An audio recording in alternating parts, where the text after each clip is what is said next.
오늘 여러분들과 함께 나눈 하나님의 말씀은 창세기 37장 29절부터 36절의 말씀이고요. 제가 한 절, 여러분들이 한 절, 마지막에는 함께 읽도록 하겠습니다. 29절입니다. 르우벤이 돌아와 구덩이에 이르러 본즉 거기 요셉이 없는지라 옷을 찢고 아우들에게로 되돌아와서 이르되 아이가 없도다. 나는 어디로 갈까?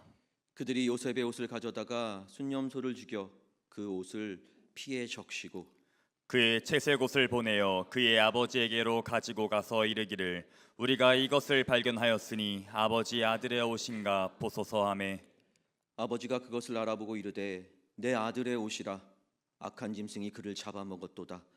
요셉이 분명히 찢겼도다 하고 자기의 옷을 찢고 굵은 배로 허리를 묶고 오래도록 그의 아들을 위하여 애통하니 그의 모든 자녀가 위로하되 그가 그 위로를 받지 아니하여 이르되 내가 슬퍼하며 수월로 내려가 아들에게로 가리라 하고 그의 아버지가 그를 위하여 울었더라.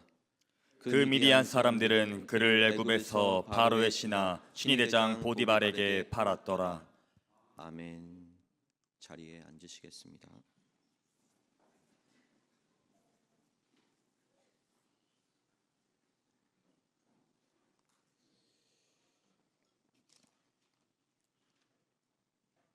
저희가 속한 늘사랑 공동체는 오늘 귀한 시간을 가졌습니다.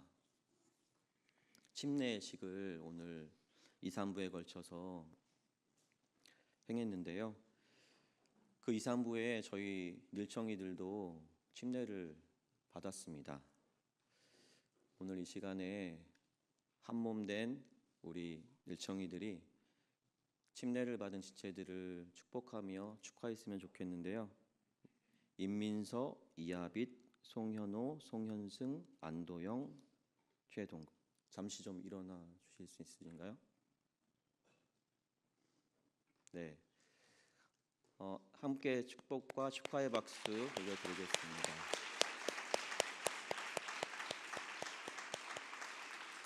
네. 주님 안에서 한 몸을 이룬 공동체에 있어서 여러 일들이 있지만 중요한 일 가운데 하나가 교회의 머리가 되시고 우리의 주인 되시는 예수님을 주와 하나님으로 고백하고 저희 안에 모신 그 고백을 개인적으로만 묻어두지 않고 그 믿음의 결과, 그 통치라고 할 수 있는 저와 여러분들이 속해 있는 이 늘청 공동체 몸을 향해다가 그 신앙의 고백을 낼 수 있다고 하는 것은 또 한 번의 더한 믿음의 고백이자 주님께서 저희들에게 베풀어 주신 귀한 은혜임을 믿습니다.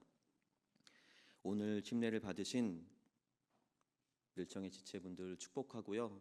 앞으로 더더욱 더 깊은 사랑의 교제함과 한몸됨의 견고함과 그 안에서 유일한 머리 되신 주님을 향한 흔들림 없고 멈춤 없는 영혼의 성숙함과 성장함이 있기를 기도하며 또한 소망하겠습니다. 요즘 뉴스를 보다 보면 자주 접하게 되는 소식이 있습니다. 바로 강력 범죄에 관한 소식인데요. 강력 범죄의 발생 빈도가 점점 증가하는 것뿐만이 아니라 그 수법도 잔인해져만 가고 범행 동기는 들으면 놀라고 당혹스럽기만 합니다.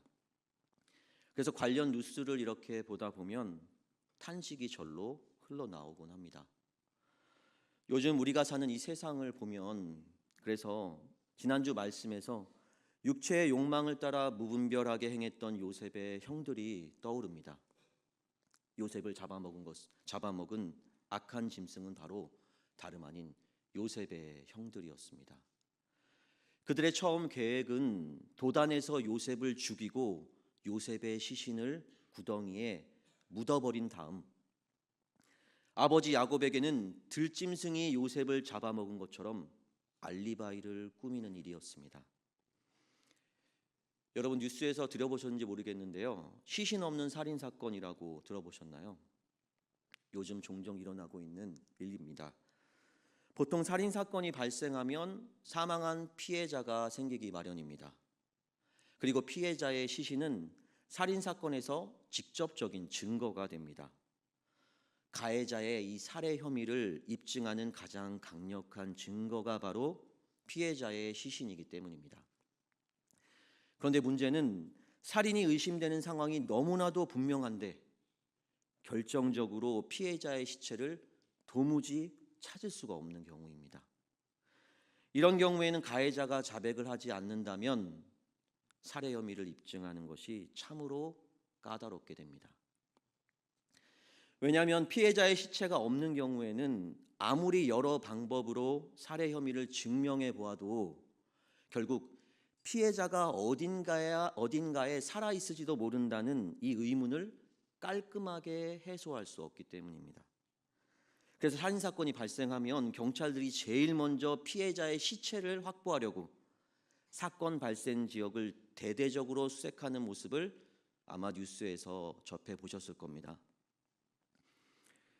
오늘 우리가 함께 나누려고 하는 본문 말씀에는 요셉이 없습니다. 그런데 우리는 지난주 말씀을 통해 요셉이 살해당하지 않고 애굽으로 팔려갔다는 사실을 알고 있습니다. 하지만 오늘 본문에 등장하는 야곱과 그의 장남 르우벤은 그 사실을 전혀 알지 못한 채 요셉의 시체가 없는데도 불구하고 요셉이 죽은 것으로 확신하고 있습니다. 그렇다면 요셉이 죽은 것으로 확신하게 만드는 그 무언가가 있다는 말입니다. 시청자 여러분, 오늘 본문에서 반복적으로 등장하는 한 단어가 있습니다. 혹시 발견하셨나요? 무엇일까요?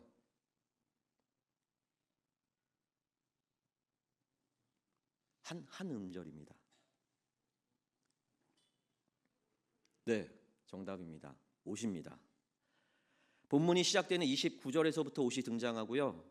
31절과 32절에는 각각 옷이 두 번씩, 그러니까 총 4번이 등장합니다. 그리고 33절에서도 옷이 등장하고 34절에서도 옷이 등장합니다. 그렇게 오늘 본문에서는 옷이라는 단어가 무려 7번이나 등장합니다.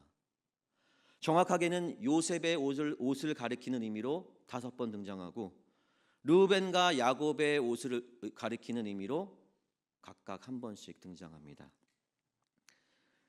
요셉의 시체를 보지 못했음에도 불구하고 야곱과 그의 장남 르우벤이 요셉이 죽었다고 확신하도록 만들었던 그 무언가는 바로 야곱이 요셉을 사랑하여 특별히 지어준 채색옷이었습니다. 그래서 피 묻은 채색옷을 보자 야곱은 요셉이 들짐승에 잡혀 먹었다고 확신한 겁니다. 피 묻은 채색옷을 보고 요셉이 죽었다는 확신이 서자 야곱과 그의 장남 르후벤은 그 슬픔과 절망을 감당할 수가 없어서 자신의 옷을 찢고 울부짖었습니다.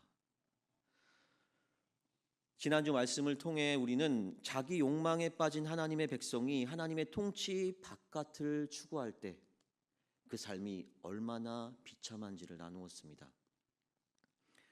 요셉의 형들은 요셉 한 사람에 대한 단순한 증오를 넘어서서 하나님의 꿈을 거부하고 무너뜨리려 했습니다.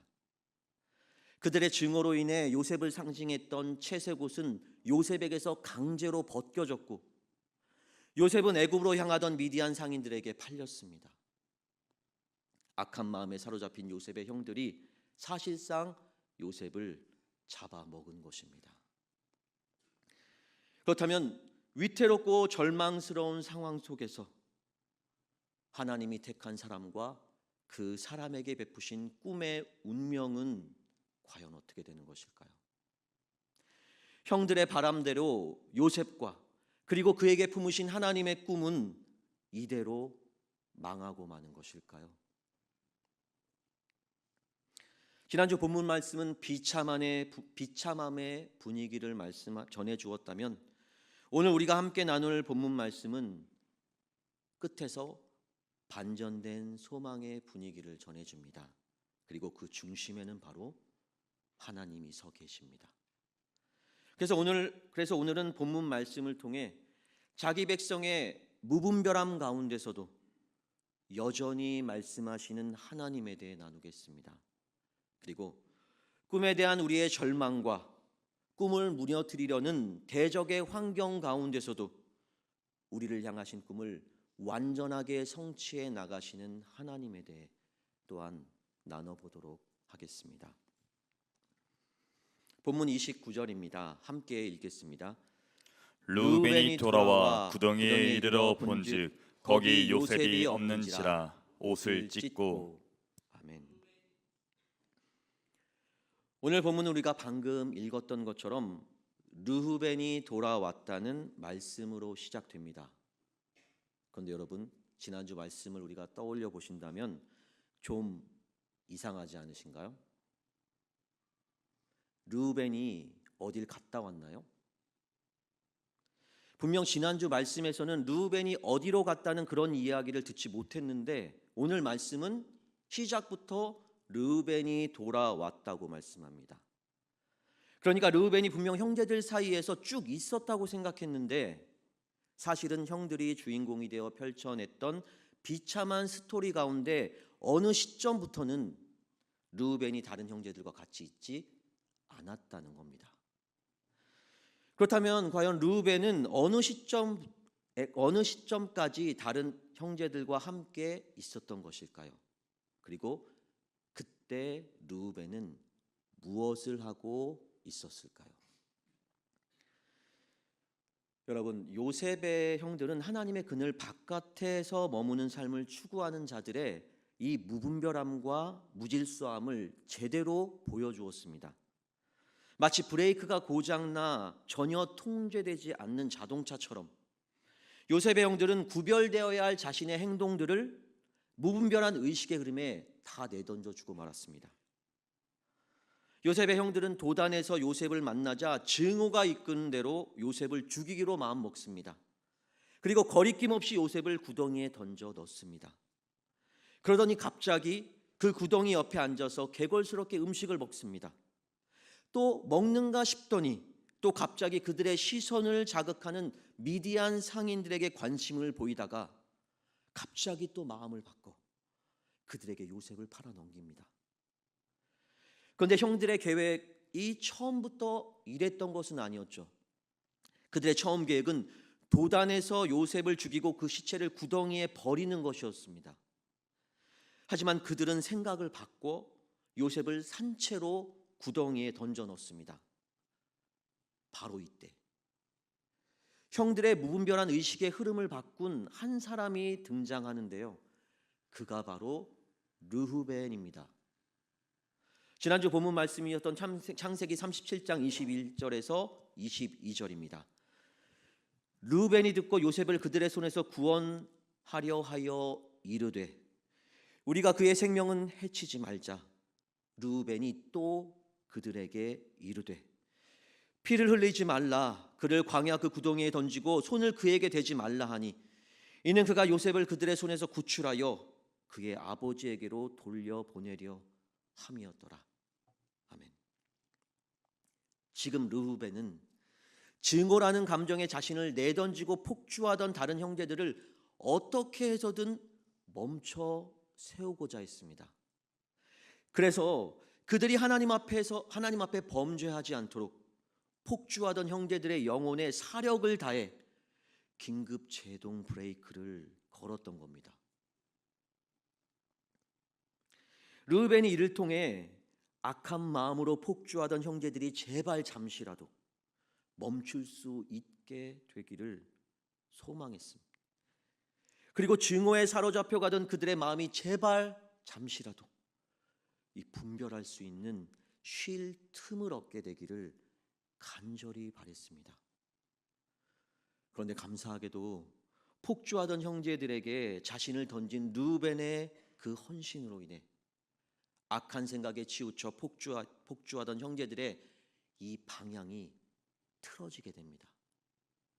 애초에 요셉을 죽이고 구덩이에 파 묻으려던 형제들이 그 생각을 바꿔 일단 산채로 구덩이에 던져 놓기로 한 겁니다.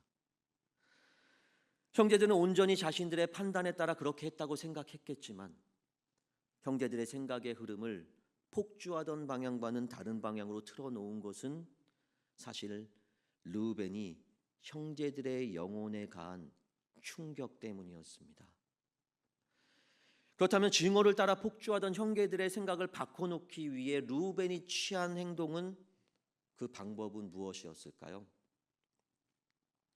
그것은 다름 아닌 진심이 담겨 있는 올바른 말이었습니다. 지금 형제들의 마음은 균형을 잃어버렸습니다. 오직 증오가 충동질한 악한 생각만이 그들의 마음을 차지하고 있었을 뿐입니다. 그렇게 악한 생각으로 인해 심하게 기울어진 그들의 마음 안에서 올바로 된 분별이 이루어질 수 없습니다. 악한 생각으로 기울어진 마음에서 나올 수 있는 것이라고는 오직 치우쳐버린 생각뿐입니다. 그 행동뿐이죠. 르우벤은 악한 생각과 감정으로 기울어진 형제들의 마음에 이 올바른 말을 부어 그들의 마음이 균형을 되찾도록 노력했던 것입니다. 지금 함께 예배하고 있는 늘청 여러분, 잠시 여러분의 마음을 한번 살펴보시기 바랍니다. 평소에 여러분의 마음에 쉽게 자리 잡는 생각이나 감정들은 무엇인가요? 우리 마음을 잘 살펴보면 우리가 굳이 애쓰지 않아도 가만히 있으면 저절로 우리 마음에 차오르는 어떤 생각이나 감정들이 있다는 것을 알 수 있습니다. 의심, 절망, 미움, 비난, 두려움, 불안, 분노, 질투 등 바로 그것인데요. 그리스도인 가운데 이런 생각과 감정을 원하는 사람은 아마 아무도 없을 겁니다. 이런 생각과 감정은 그리스도 안에서 새로운 피조물이 된 우리가 결코 마음에 담아두고 싶은 것들이 결코 아닙니다. 그런데 정말 담아두고 싶지 않은 생각과 감정이 내가 원하지도 않는데 어느 순간인가 우리 마음을 차지하고 있습니다. 그리고 이에 대해 적절하게 대처하지 않고 안일하게 있다가는 우리는 거룩하게 구별되어야 할 삶으로부터 치우쳐 잘못된 방향으로 나아갈 수도 있습니다. 그리스도 안에서 새로운 피조물이 되었음에도 불구하고 왜 이런 일이 변화된 우리 안에서 일어나는 것일까요? 지난주에도 우리가 나누었지만 그것은 바로 우리 안에 있는 죄성, 죄를 향한 이끌림, 습관 때문입니다. 우리 안에 오랫동안 습관화된 이 죄성은 우리가 마음의 균형 상태를 분별해야 하는지도 모른 채 지금의 마음 상태를 당연하게 받아들이도록 만듭니다. 그리고 문제의식이 결여된 채 기울어진 마음 상태를 그대로 내 것이라 받아들이며 따라가게 만듭니다. 그리스도 안에서 새로운 피조물이 된 우리이지만 동시에 우리 안에는 여전히 죄성이 남아있다는 이 사실 때문에 우리가 항상 주의해야 할 것이 있습니다. 그것은 바로 우리 마음 안에서 들려오는 소리라고 해서 그것이 다 받아들여야만 하는 나의 소리는 아니라는 것입니다. 내 안에서 들려오는 모든 것이 모두 옳은 것은 아니라는 말입니다. 우리의 원수 사탄은 죄성으로 길들여져 있는 육체를 통해서 우리 마음을 쉬지 않고 자극하며 충동합니다. 사탄은 거룩한 자녀된 우리라면 기본적으로 원하지 않는 악하고 헛된 생각과 감정을 우리 마음 가운데 계속해서 밀어 넣습니다. 그래서 우리가 아무것도 안 하고 가만히 있으면 믿음, 소망, 사랑, 칭찬, 담대함, 평안, 겸손 등 선하며 건강한 생각과 감정들이 우리 마음 가운데 차오르기보다는 세상과 죄악에 속한 생각과 감정들이 제일 먼저 우리 마음 안에 차오르기 쉽습니다. 늘청 여러분, 다시 한번 지금 잠시 스스로에게 질문을 던져보시기 바랍니다. 나는 믿음을 통해 영원하신 하나님의 거룩한 자녀가 되었다는 그 정체성을 분명히 자각하고 있는가? 그리고 나는 그 정체성으로부터 들려오는 소리를 주목하며 민감하게 듣고 있는가? 믿음으로 하나님의 거룩한 자녀가 된 이후에 우리는 서로 반대되고 적대적인 두 소리가 들려오는 영적 현실에 놓이게 됩니다. 하나의 소리는 우리의 죄성을 통하여 사탄으로부터 들려오는 생명 없는 소리입니다. 우리를 속이며 기만하는 소리입니다. 그리고 다른 하나의 소리는 새로운 정체성을 통해서 거룩하신 성령으로부터 들려오는 생명 있는 소리입니다. 우리에게 믿음과 소망을 주는 소리입니다. 요셉의 형들이 요셉을 죽이자는 소리와 동시에 요셉을 죽이지 말라는 르우벤의 소리를 들었던 것처럼 말입니다. 그런데 믿는 우리 안에서 서로 반대되는 이 두 소리가 들려온다는 것 자체는 사실 심각하거나 직접적인 문제는 아닙니다. 그보다 더 심각한 문제는 믿는 우리에게 있는데요. 그것은 바로 우리가 믿는다고 해서 그 자체로 저절로 이 두 소리가 명확하게 우리 안에서 구별되지 않는다는 것이 더 큰 문제입니다. 본질상 죄인인 우리는 여전히 성령 하나님이 들려주는 생명 있는 소리보다는 죄성이 들려주는 생명 없는 소리에 더 쉽고 빠르게 반응하기 때문입니다. 생명 없는 소리는 교묘하게 우리의 죄성을 통해 친숙하게 파고들 뿐만이 아니라 집요하고도 치밀하게 파고들기 때문에 쉽게 구별되지 않는 경우가 더 일반적입니다. 늘청 여러분, 그래서 우리가 느끼는 영적인 고통 가운데 이 점과 연관된 고통이 있습니다. 목장 모임 때면 목원들 사이에서 자주 고백되는 내용이기도 한데요. 주일에 예배를 드리면서 하나님 앞에서 깨닫게 되는 것이 있어 회개하고 결단하였지만 일상의 자리로 돌아가 바삐 살다 보니 그때의 깨달음과 회개를 잊어버리고 회개했던 죄에 또다시 넘어졌다거나 세상의 압력에 또다시 굴복해서 결단한 대로 살지 못했다는 고백이 바로 그것입니다. 그렇게 믿는 우리들은 하나님의 거룩한 백성이라는 정체성을 따라 사는 것에서 실패한 채 또다시 실패했다는 자책의 짐을 지고 예배당으로 나오곤 합니다. 저와 여러분들이 오늘 이 자리 가운데 나온 모습이 아마 그와 같은 모습일지도 모르겠습니다. 늘청 여러분, 요셉의 형들이 만약 르우벤의 생명 있는 소리를 듣지 못했다면 요셉의 형들은 치우친 마음을 따라 그대로 요셉을 죽였을 것입니다. 마찬가지로 만약 우리가 하나님께로부터 듣는 거룩한 소리가 없다면 세상 가운데서 살아가야만 하는 우리는 결국 세상으로부터 들려오는 죄악된 소리에 잠식되고 말 것입니다. 가만히 있으면 세상과 죄악에 치우칠 수밖에 없는 것이 죄성에 길들어진 우리의 영적 현실이기 때문입니다. 요셉의 형제들의 마음이 악한 생각과 감정으로 균형을 잃고 기울어졌던 것처럼 마찬가지로 저와 여러분들의 마음도 위로부터 부어지는 하나님의 말씀이 없다면 세상과 죄악에 속한 생각으로 기울어지기 쉽습니다. 그렇게 균형을 잃어버리고 제대로 분별할 수 없는 이 마음의 상태가 바로 현재 우리 마음의 상태일 수 있다는 것을 우리는 늘 경계해야만 합니다. 그러므로 거룩하신 하나님의 구별된 백성이자 자녀로서 우리 마음의 이 균형을 유지하는 일의 중요성은 아무리 강조해도 지나치지 않습니다. 거룩하게 된 마음의 균형을 지키려는 의지적인 노력과 헌신도 하지 않으면서 믿음의 여정을 온전히 완주하고 구원의 완성이 되시는 예수님께 정확하게 도달할 수 있다는 것은 스스로를 속이는 말일 뿐입니다. 그렇다면 거룩하신 하나님의 구별된 백성이자 자녀로서 어떻게 우리 마음의 균형을 지킬 수가 있을까요? 본문 30절인데요. 함께 읽겠습니다.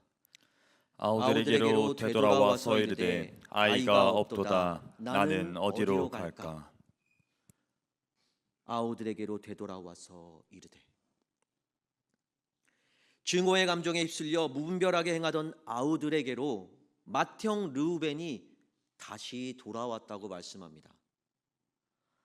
다시 돌아오기 전에 맏형 르우벤이 동생들에게 했던 것은 악한 생각과 감정에 기울어진 형제들의 마음에 올바른 말을 부어 그들의 마음이 균형을 되찾도록 애쓰는 일이었습니다.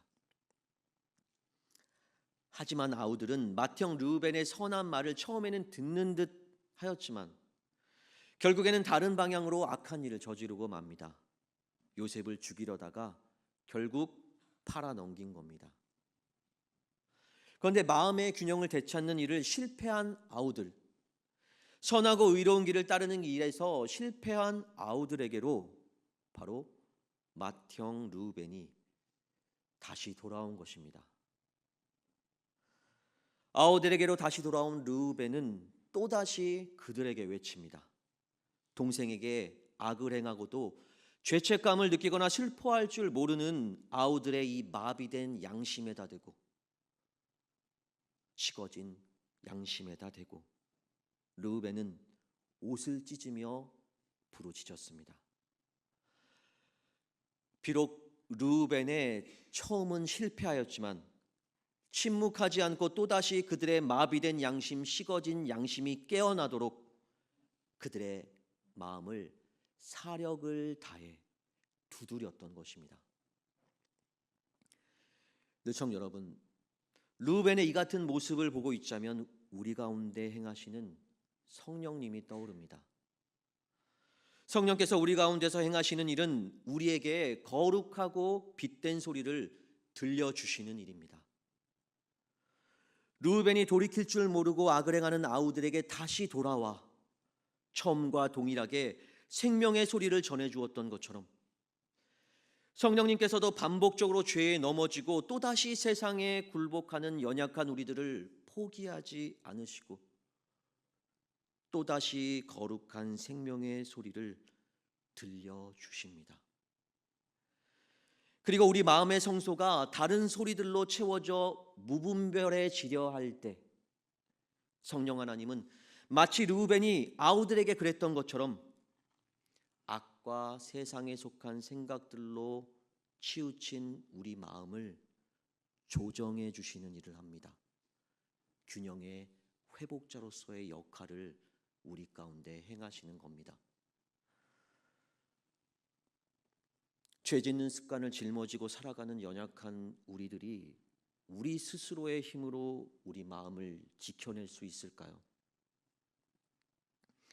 그것이 불가능하다는 것을 우리는 이미 날마다 죄의 유혹에 넘어지는 삶을 통해 충분히 깨닫고 있습니다. 지난 한 주간도 우리는 그러했습니다. 오직 성령 하나님만이 우리의 마음을 지키고 하나님의 뜻을 분별력 있게 행하도록 만드는 단 하나의 유일한 힘입니다. 사랑하는 들청 여러분, 하나님의 백성이자 자녀로서의 거룩한 신분을 지켜내십시오. 변화된 여러분들을 통해 하나님께서는 이루시고자 하시는 꿈이 계십니다. 우리는 거룩한 백성이자 자녀로 하나님과 함께 하나님의 꿈을 성취해 나아가야만 하는 사명이 있습니다. 하지만 그 사명을 위해서는 먼저 우리 마음의 성소를 거룩하게 지켜내야만 합니다. 생명 없는 소리가 우리 마음을 차지하고 우리가 구별됨이 아닌 무분별함으로 행하도록 가만히 앉아 있으면 결코 안 됩니다. 거룩하신 하나님의 구별된 백성이자 자녀로서 서로 다른 생각들로부터 거룩한 마음의 균형을 지키려는 의지적인 노력과 헌신이 우리에게는 필요합니다. 하지만 우리의 이 노력과 헌신은 결코 우리의 의로움을 세우려는 일이 아닙니다. 거룩한 마음의 균형을 지키려는 우리의 노력과 헌신은 바로 우리 마음을 구별되게 지키시는 성령 하나님을 치열하게 인정하고 신뢰하는 것, 바로 그것입니다. 그리고 성령 하나님과 말씀과 기도 안에서 친밀한 관계를 세워가는 것, 바로 그것입니다. 다른 것이 우리의 의지적인 노력과 헌신을 채워서는 안 됩니다. 그렇게 할 때 성령 하나님의 세밀하지만 명확한 소리를 비로소 우리는 똑똑하게 들을 수 있습니다. 내 속에서 들려오는 소리를 습관적으로 흘려듣지 않고 지금 내 안에서 들려오는 이 생각이 성령을 따라 속사람으로부터 들려오는 소리인지 아니면 죄성을 따라 겉사람으로부터 들려오는 소리인지를 잘 분별하며 선하고 의로운 길에서 좌우로 치우치지 않고 끝까지 온전함으로 나아가는 저와 들청 여러분 모두가 되시기를 간절히 소망합니다. 창세기 37장 29절로부터 30절입니다. 함께 읽겠습니다. 루벤이 돌아와 구덩이에 이르러 본즉 거기 요셉이 없는지라 옷을 찢고 아우들에게로 되돌아와서 이르되 아이가 없도다. 나는 어디로 갈까? 아멘.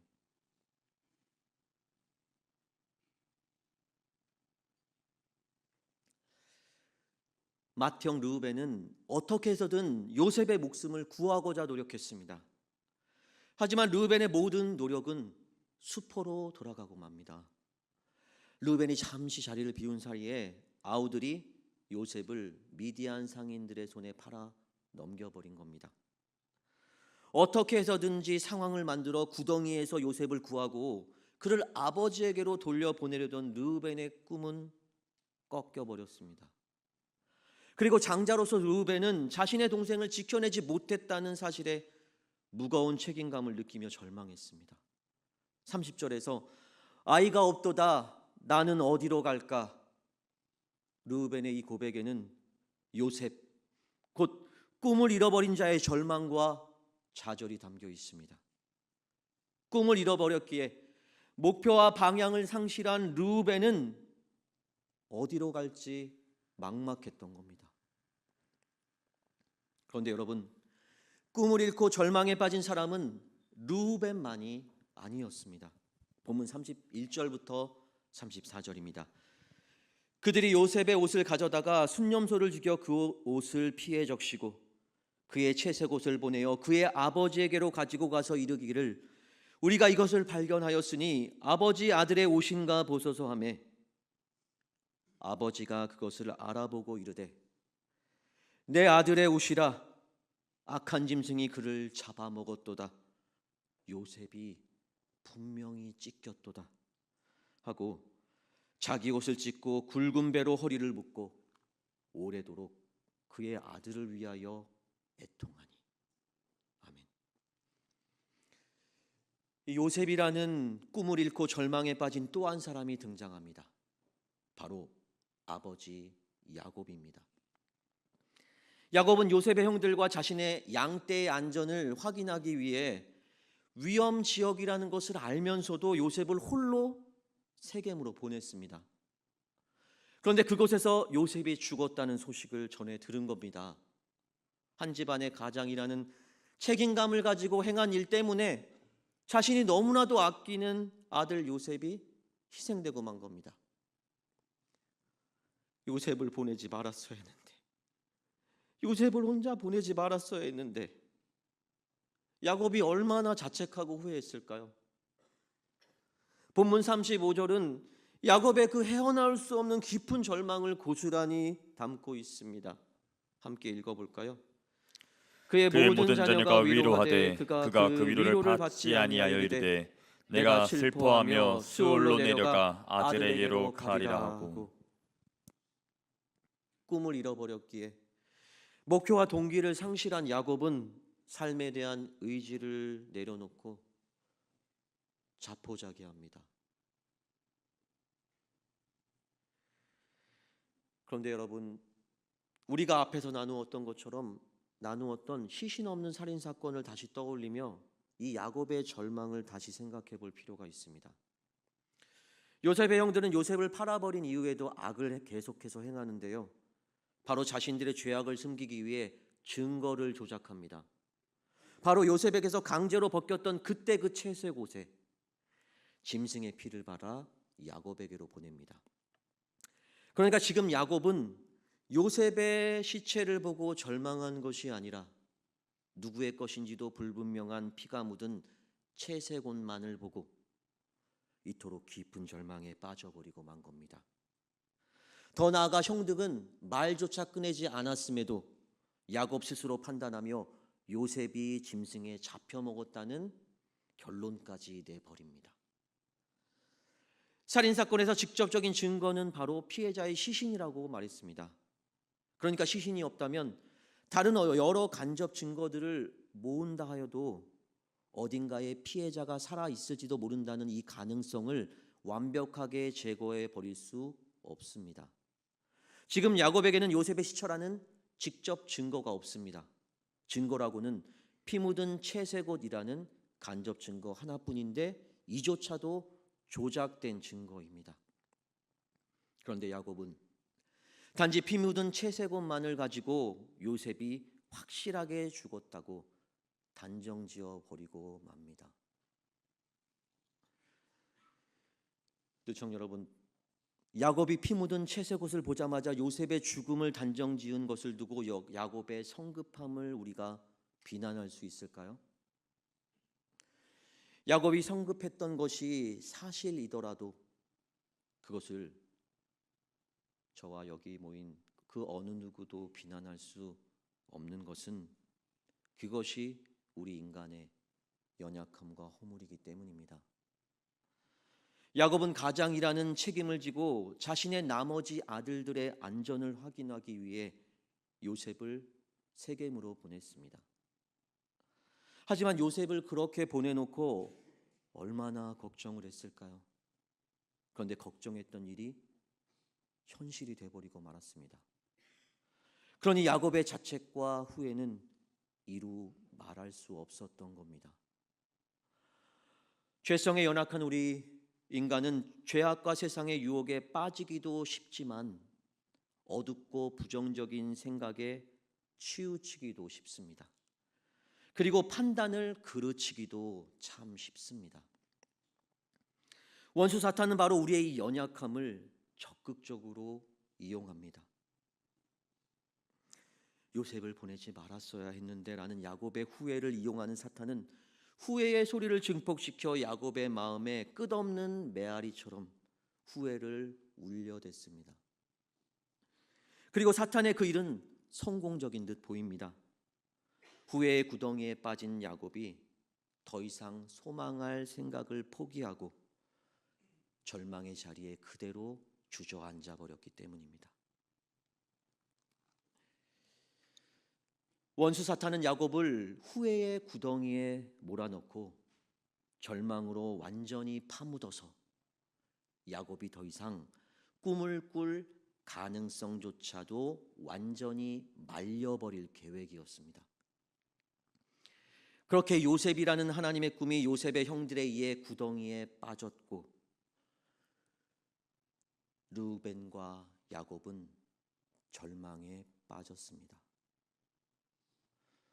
하지만 여러분, 그 절망의 구덩이에 더 이상 요셉은 없다는 것이 오늘 말씀의 결론입니다.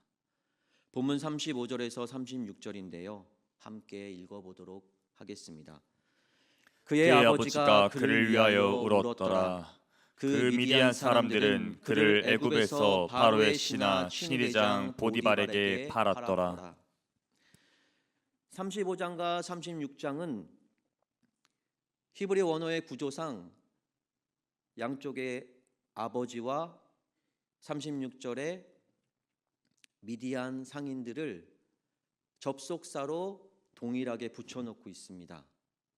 이렇게 문장의 구조를 취했다는 것은 양쪽의 행동이 동시에 일어났다는 말입니다. 한쪽에서는 아버지 야곱이 요셉을 장사 지내며 울고 있는데 동시간에 다른 곳에서는 미디안 상인들이 그 죽었다 말하는 요셉을 산채로 팔아넘기고 있는 것입니다. 하나님의 말씀이 마지막에 이 두 모습을 동일선상에 놓고 비교하고 있습니다. 야곱의 마음 안에는 요셉은 죽었습니다. 하지만 주관적인 죽음이죠. 객관적으로 요셉은 분명하게 살아 있습니다. 그렇게 요셉은 애굽에 무사히 도착했습니다. 그리고 바로 왕의 총애를 받는 시위 대장의 집에 안전하게 머물기를 시작합니다. 보이지 않는 전능자의 손이 꿈꾸는 자 요셉을 구덩이에서 애굽으로 옮겨버린 것입니다. 늘청 여러분, 여러분의 꿈이 깊은 구덩이에 빠진 것처럼 절망적인 상황에 둘러싸여 있으신가요? 꿈이 성취될 수 있으리라는 기대와 소망이 절망적인 상황 속에서 점점 사그라들어 버리고 있는 것을 경험하고 계신가요? 요셉은 하나님 안에서 꿈꾸는 우리 모두를 대표합니다. 그래서 하나님 나라를 꿈꾸는 자 곁에는 늘 꿈을 시기하고 회방하는 회방자가 있기 마련입니다. 그래서 꿈이 성취되는 과정에서 꿈꾸는 우리는 구덩이에 빠지는 어려운 상황에 직면하기도 합니다. 하지만 여러분, 관점을 달리해서 꿈이 구덩이에 빠진다는 것은 꿈이 현재 진행 중에 있다는 것을 의미합니다. 하나님의 꿈은 결코 상황을 쫓지 않습니다. 하나님의 꿈은 꿈꾸는 자를 쫓습니다. 그래서 하나님의 꿈은 결코 상황에 빠질 수가 없습니다. 꿈꾸는 사람을 따라 그저 이동할 뿐입니다. 요셉이 품은 하나님의 꿈이 도단 그 구덩이에 있지 않고 애굽으로 팔려간 요셉을 따라 이동했던 것처럼 말입니다. 만약 꿈의 주인이 우리 자신이라고 한다면 지금까지 제가 말했던 이 꿈에 관한 말씀은 틀린 것이 될지도 모르겠습니다. 하지만 꿈은 우리가 꾸지만 우리가 꾸는 그 꿈의 주인은 바로 우리 하나님이심을 믿으시기 바랍니다. 창세전부터 우리를 두고 뜻하신 하나님의 꿈이 바로 우리가 꾸어야만 하는 꿈의 실체입니다. 우리가 꾸는 꿈의 주인은 하나님이시다. 바로 이 사실이 꿈이 반드시 성취되어야만 하는, 반드시 성취되는 유일한 이유가 됩니다. 그래서 꿈이 성취되기를 원한다면 꿈의 근원이 되시는 하나님을 꿈꾸는 자가 그래서 되어야만 합니다. 자기를 꿈꾸는 것이 아니라 꿈을 이루실 하나님만을 기대하고 소망하는 자가 되어야만 합니다. 그래야만 절망의 구덩이에 빠져도 다시 빠져나올 수 있는 것입니다. 혹시 지금 절망의 구덩이에 빠져 있다 생각되신다면 이제 그 구덩이를 하나님을 향한 기대와 소망으로 채워보시기 바랍니다. 위태로운 자신의 상황 속에서도 우리가 전능자의 손을 신뢰하며 하나님을 향한 기대와 소망으로 우리 심령을 채워간다면 이제 하나님의 손이 우리를 구덩이에서 옮기실 일만이 남아있을 뿐입니다. 사랑하는 늘청 여러분, 우리가 그리스도 안에서 내가 죽고 하나님께 속한 새로운 피조물이 되었음을 믿으십니까? 믿었다면, 그러니까 거룩한 하나님의 백성이 되었다면 우리의 꿈은 반드시 하나님으로부터 시작되어야만 합니다. 따라서 우리가 해야 할 일은, 꿈을 이루겠다고 나선 우리가 해야 할 일은 내가 어떤 꿈을 꾸기를 원하는가를 고민하는 것이 아니라 하나님께서 나를 향해 어떠한 꿈을 품고 계시는가를 묵상하고 바라보는 것입니다. 그러므로 꿈이 이루어지기를 원하는 자는 꿈 자체에 몰입하는 것이 아니라 그 꿈을 베푸신 하나님께 집중해야만 합니다. 꿈꾸는 우리는 전능자의 손을 신뢰하며 하나님을 향한 기대와 소망으로 오늘을 채우는 일에 집중해야만 합니다. 그것은 바로 전능자의 손을 신뢰하며 그 손이 베푸는 오늘이라는 그늘 아래 잠잠하게 그리고 성실하게 머무는 것, 자리매김하는 것입니다. 하지만 우리 눈은 늘 소망과 기대의 시선을 품고 전능자의 손을 올려다보는 것입니다. 우리에게 베푸신 꿈을 우리가 이 땅에서 잊어버리지 않기 위해서 말이죠. 장래의 꿈의 성취는 우리가 아닌 오직 주님께 달려있음을 믿고 꿈 자체에 헌신하는 것이 아닌 그 꿈을 이루실 하나님을 아는 일에 헌신하는 늘청 여러분 모두가 되기를 간절히 소망합니다. 저와 여러분이 지금 공통점이 있습니다. 이 옷을 입고 있잖아요. 저와 여러분이 입고 계신 이 옷에는 두 가지 기능이 있습니다. 하나는 그 사람의 아름다움을 돋보이게 만드는 기능이고요. 다른 하나는 외부 환경으로부터 그 사람을 보호하는 기능입니다. 그러니까 채색 옷은 용모가 빼어나고 아름다웠다던 요셉의 상징이자 요셉을 둘러싸고 그를 보호하는 환경을 상징합니다. 그런데 요셉에게서 그 같은 채색 옷이 강제로 벗겨졌다는 것은 요셉을 지지하며 보호하던 모든 것을 요셉이 박탈당했다는 것을 의미합니다. 그러니까 채색 옷이 강제로 벗겨졌다는 것은 요셉이 꾸던 꿈이 위태로운 상황에 직면했다는 것을 의미합니다. 그런데 어떻게 되었나요? 오늘 설교 제목처럼 채색 옷이 벗겨지고 요셉의 꿈이 위태로운 상황에 빠졌음에도 불구하고 요셉의 꿈은 계획대로 차질 없이 진행 중입니다. 열청 여러분, 여러분이 원하는 장래의 꿈에 대해 하나님의 주권을 인정하시나요? 그렇다면 지금 여러분은 꿈을 쫓고 계신가요? 아니면 참된 꿈을 베푸시는 하나님을 구하며 따르고 계신가요? 독생자 예수 그리스도께서 우리를 대신해 보배로운 피를 흘리셨습니다. 하나님께서 대체불가 유일무이한 예수 그리스도를 희생시키셨다는 것은 그 희생의 피가 단순히 나 하나를 죄와 사망에서 구원하는 것으로 그 목적이 다하지 않는다는 것을 보여주고 있습니다. 우리에게 독자 예수 그리스도의 보배로운 피를 허락하셨다는 것은 우리를 통해 하나님의 나라를 이 땅 가운데 회복시키시기 위한 목적, 바로 하나님 나라의 꿈 때문입니다. 단순히 우리의 더러움을 회복시키고 하나님과의 영원한 관계를 회복시키는 것으로 예수 보혈의 목적이 성취되는 것이 아니라는 겁니다. 그 발판을 딛고 나아가 무너진 하나님 나라, 그 나라를 회복하는 일에, 그 꿈에 우리를 동역자로 초청하시기 위함입니다.